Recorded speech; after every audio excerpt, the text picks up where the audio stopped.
laporan yang memiliki sifat netral, tidak memihak, memiliki tujuan yang jelas, dan berisi rencana penyajian fakta kepada seseorang atau lebih untuk tujuan bisnis tertentu.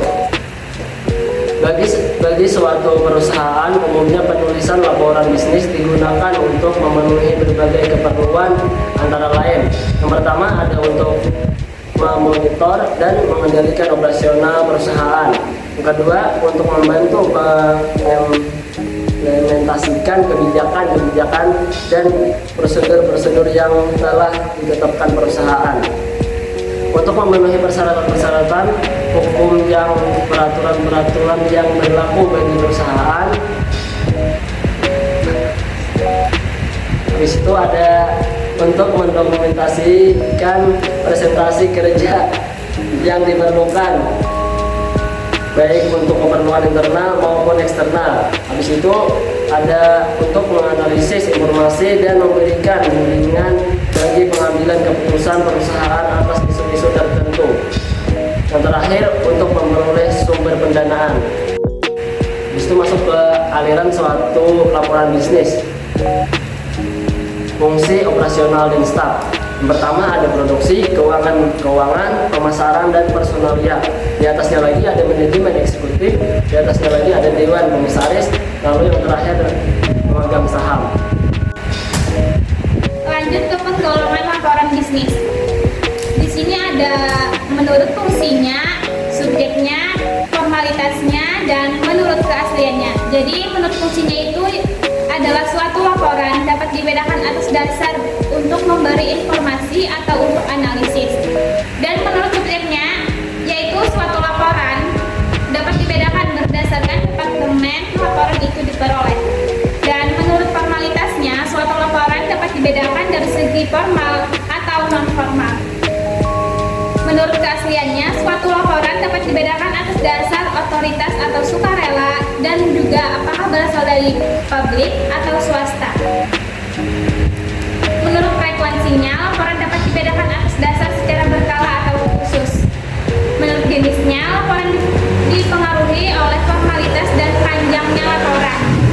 Menurut kegiatan proyek, dalam melaksanakan suatu proyek, terdapat 3 jenis laporan, yaitu laporan pendahuluan, laporan perkembangan, dan laporan akhir. Menurut pelaksanaan pertemuan, laporan bisnis dapat dibedakan atas agenda, resolusi, notulen, dan laporan pertemuan. Lanjut ke persiapan penulisan laporan bisnis. Jadi yang paling utama itu harus didefinisikan masalah, tujuan, dan ruang lingkup. Terus yang kedua, pertimbangkan siapa yang akan menerima laporan. Yang ketiga, tentukan ide atau gagasan. Yang keempat, mengumpulkan bahan yang diperlukan. Yang kelima, menganalisis dan menafsirkan data. Yang terakhir itu mengorganisasi data dan mempersiapkan outline akhir. Lanjut, bagian pokok laporan bisnis terbagi menjadi 3. Yang pertama pendahuluan, yang kedua teks, yang ketiga penutup. Di bagian pendahuluan terdapat A. Pemberi kuasa, B. Layout atau rencana presentasi, C. Masalah, D. Maksud penulisan, E. Ruang lingkup, F. Metode, G. Sumber-sumber primer dan sekunder, H. Latar belakang, I. Definisi istilah, Y. Keterbatasan, K. Rekomendasi. Yang kedua yaitu teks, yang berisi tentang membahas dan mengembangkan hal-hal penting secara rinci.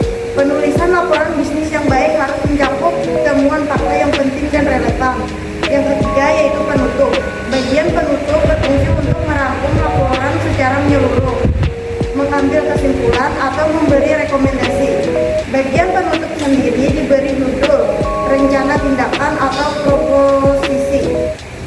Yang pertama yaitu rangkuman, yang kedua kesimpulan, yang ketiga rekomendasi, yang keempat rencana tindakan, yang kelima proposisi. Lanjut, organisasi tubuh laporan bisnis. Cara menyusun tubuh laporan bisnis. A. Cara deduktif, menggambarkan laporan dari belakang ke depan atau menjelaskan ide pokok atau rekomendasi terlebih dahulu sebelum hal-hal yang rinci dijelaskan. B. Cara induktif, menjelaskan fakta-fakta yang ada sebelum ide-ide pokok, kesimpulan atau rekomendasi rekomendasi dikemukakan. Cara menyusun teks laporan bisnis: A. Membuat topik-topik atau kriteria. B. Menyusun urutan suatu peristiwa atau kejadian-kejadian. C. Mendeskripsikan lokasi atau tempat. D. Menjelaskan suatu proses atau prosedur. E. Menyusun urutan berdasarkan tingkat kepentingan. F. Menyusun urutan tingkat familiaritas. G. Menyusun sumber-sumber yang digunakan. H. Memecahkan masalah. Metode outline: A. Jenis-jenis judul. B. Format outline. C. Paralelisme dalam judul. Sekian presentasi dari kami. Wassalamualaikum warahmatullahi wabarakatuh.